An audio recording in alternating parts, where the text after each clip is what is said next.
Hi guys, this is Alex from Mason Lifestyle. I hope you're doing well. So today I'm going to go over different types of stitches. Yes, we are going to do a pattern haul later on this week, but so last week I made M8219, which is a knit top, and there are a lot of different stitches that I call out during the sew along.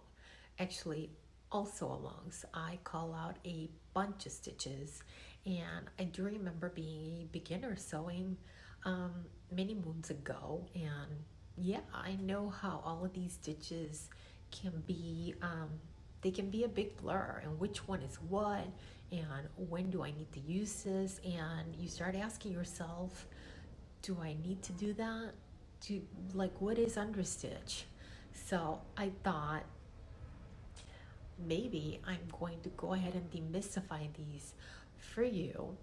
And I will say this, if you have been sewing for a long time, this is going to be a really boring video for you. But if you are a beginner, this video will be quite helpful for you and will help you kind of demystify all the stitching brouhaha. I will say this, the Big Four pattern does an amazing job with their Learn to Sew patterns. And actually their patterns usually have all of these different types of stitches in their glossary, so you can always reference those there. They're always there, so just look them up. They're there. So I'm going to go ahead and start out with stay stitching. So stay stitching is a stitch we use when we don't want our fabric to stretch. So we say we have to stay stitch before we stitch any other pattern pieces to that one piece. It's mostly used around necklines or armholes because they are curved, and since this fabric is curved, it's cut across the bias, which means it's going to stretch. So we say you need to stay stitch so it doesn't stretch on you. So what is stay stitching? Stay stitching is a straight stitch through one layer of fabric, half an inch away from the raw edge. All right guys, so again, I have what I'm gonna call a V neckline, and I want to stay stitch half an inch away from the raw edge. And why do I want to do that? Because this is cut on the bias, so it can stretch. So if I don't do that and I am stitching, right, my neckline can look like this on the left side and straight on the right side. So you want to stay stitch, and it's only one layer of fabric. So stay stitch half an inch away from the raw edge so your piece is not like distorting itself when you are stitching with it. That's why you stay stitch. All right guys, so I'm going to stay stitch and look at the numbers on my machine. I have 3.5 and I have a 2.4 millimeter length on my machine, and width is 0.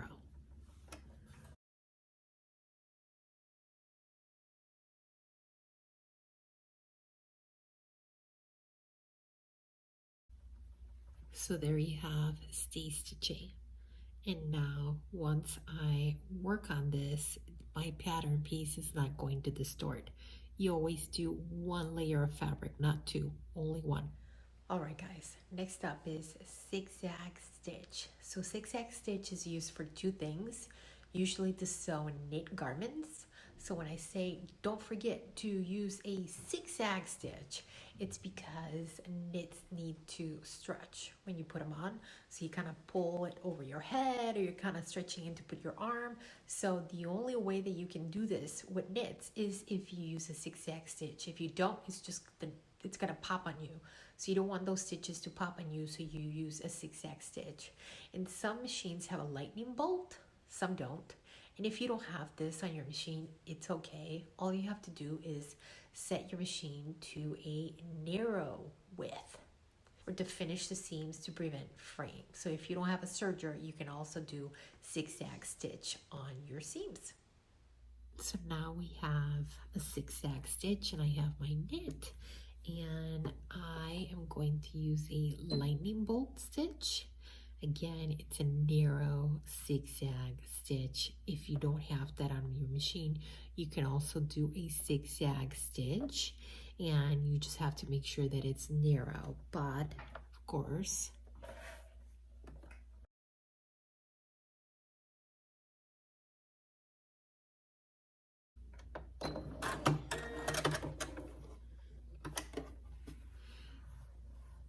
and again, you have a narrow zigzag stitch, and when you put this on, your stitches are going to stretch with your fabric.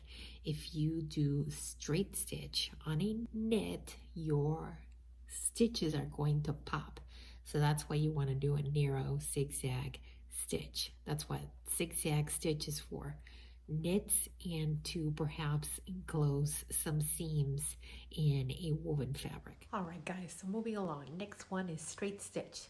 So this is usually your straight stitch. So on most commercial patterns, this is done at 5/8 of an inch or 1.5 centimeters away from the raw edge. You gotta remember, this is a permanent stitch, and we always lock these in our machine. How do we do that? So we do 3 stitches to the front, and then we do 3 stitches to the back. So that's how we lock those stitches in. So why do you do that? So your threads don't unravel. You don't have all these threads going all over the place. So you do a straight stitch, the length that you need, and then at the end you go ahead and you back stitch 3 stitches, and then you go forward again 3 stitches, and you finish. Remember, straight stitch has 0 width, and we usually use between 3 to 3.5 millimeter length. All right, so next one is a straight stitch, and usually what I like to do is do 2 or 3 stitches going towards forward, and then I do 2 or 3 stitches going backwards. So let me show you. And then I go forward again.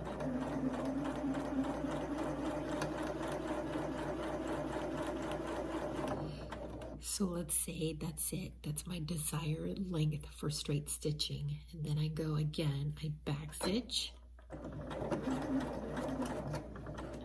And then I go forward again.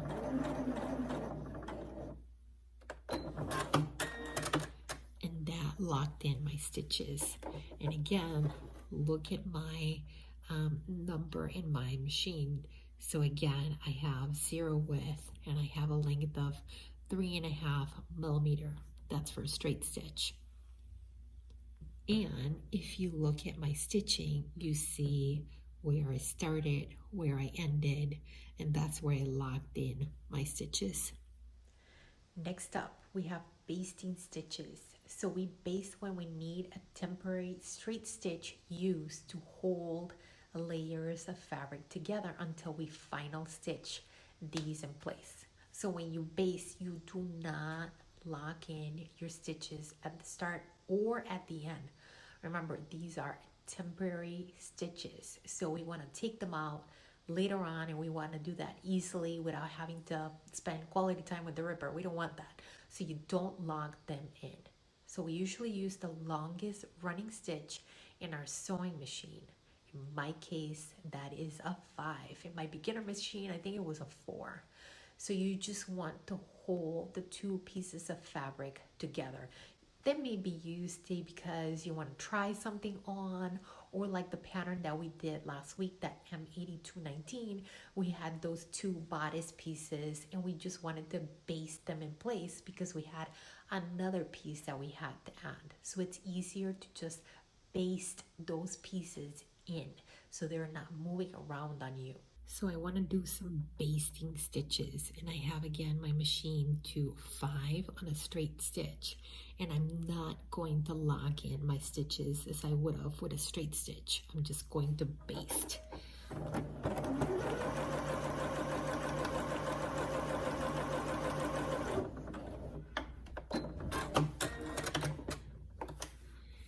Again, my longest running stitch, and I didn't baste it because if I want to remove these stitches, it'll be pretty quick with my seam ripper to just rip them out. They are fairly long, it'll be pretty easy to just take them out with my seam ripper.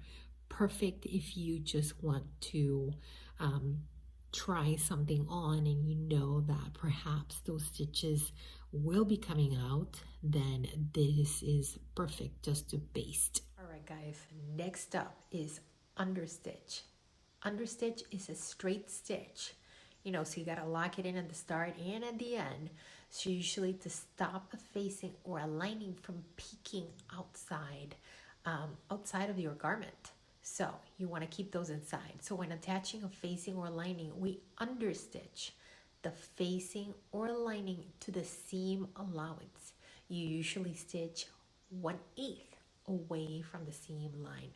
It's probably one of my favorite stitches because I don't want anything peeking out. It is super helpful that you use these for facings. Okay guys, so what do I mean by understitching? It means that I am going to stitch as close as possible to that seam that I just did, and I'm going to make sure that my seam allowances are towards the facing. Again, I want to make sure that my seam allowances are towards the facing because I want to make sure that when I turn this over that my facing is staying inside and not outside. So I'm going to stitch.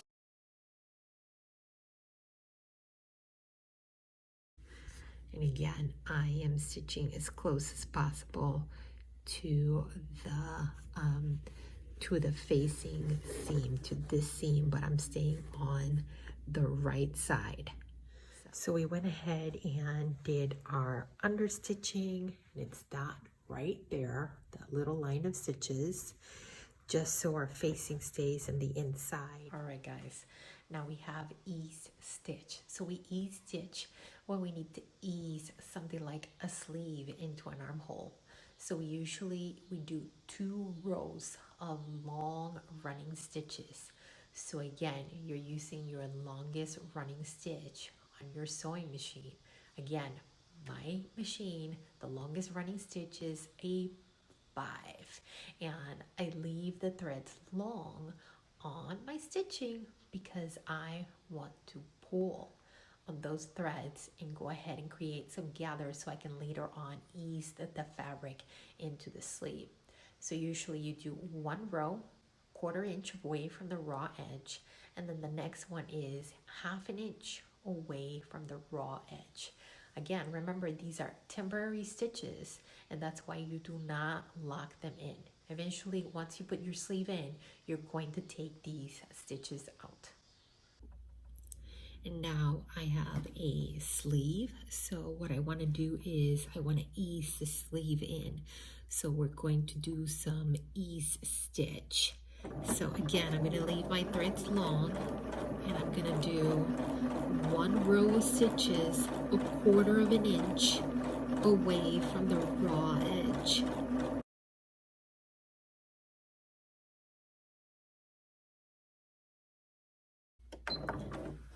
And I'm going to leave my threads long. So again, I want to leave my threads fairly long because I want to pull on these later on. So that is to ease stitch, right? Usually we do this for sleeves, and we usually do 2 rows of ease stitch. So 1 1/4 inch and another one 1/2 inch. And you use your longest running stitch on your machine.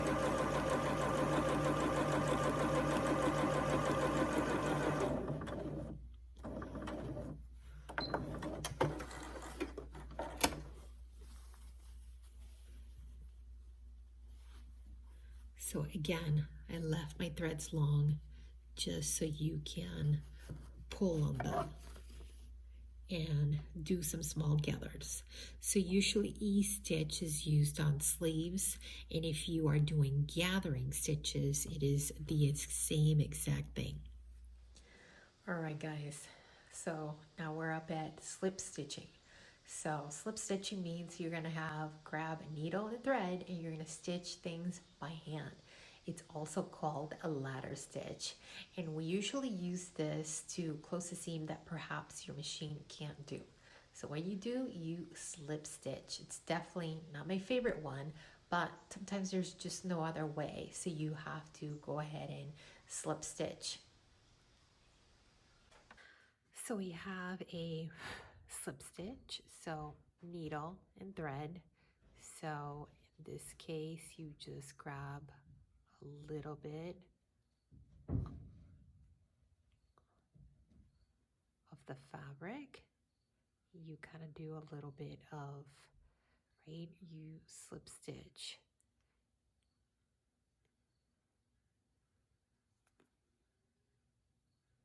And again, you want to do just, and it's called a ladder because it just almost feels like you're doing a little from side to side. But again, that is to slip stitch, and we usually do this because we want to enclose something and our machine cannot get in there. We can't turn it. There's just no other way. So we slip stitch. Needle and thread. Takes time. All right, guys, last but not least is top stitching. So this is a decorative stitch, and sometimes it's done a 1/4 inch away from the seam, or you stitch where it's indicated in the pattern instructions. This is a straight stitch, so you have to lock it in. If you have a top stitching presser foot, I always strongly suggest you use it. It makes a huge difference. But if you don't, you can always use your presser foot, or you can use washi tape. When I say presser foot, you can always measure from the needle to the edge of your presser foot, and you can use that as your guide. So that's one way to do it if you have a top stitching presser foot. All right, guys, now we're going to do top stitching. So what I mentioned is you can use your presser foot as a guide. So you can just grab your seam gauge and you can measure how far is my needle from the edge. So it looks like it's a 1/4 inch away from that edge on my seam line. So you can use that and just go ahead and stitch, or you can also use an edge stitch presser foot, and it has a little guide, so you can just put that right in and put your fabric, and then just have this guide help you, and it'll be a straight stitch.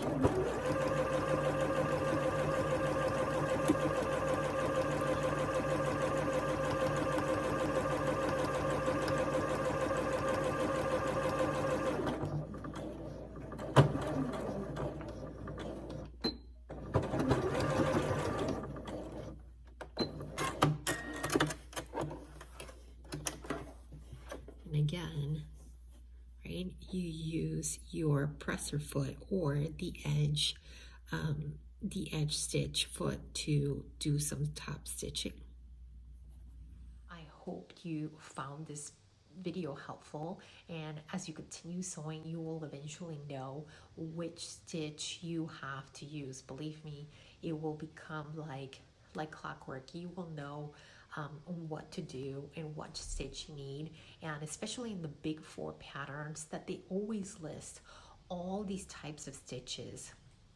And then eventually, if you do decide to start doing some of the indie patterns, some of them are okay with their instructions, I'll go ahead and say that, but soon you will realize that you may have to stay stitch, or you have to understitch, and that they didn't call out for it.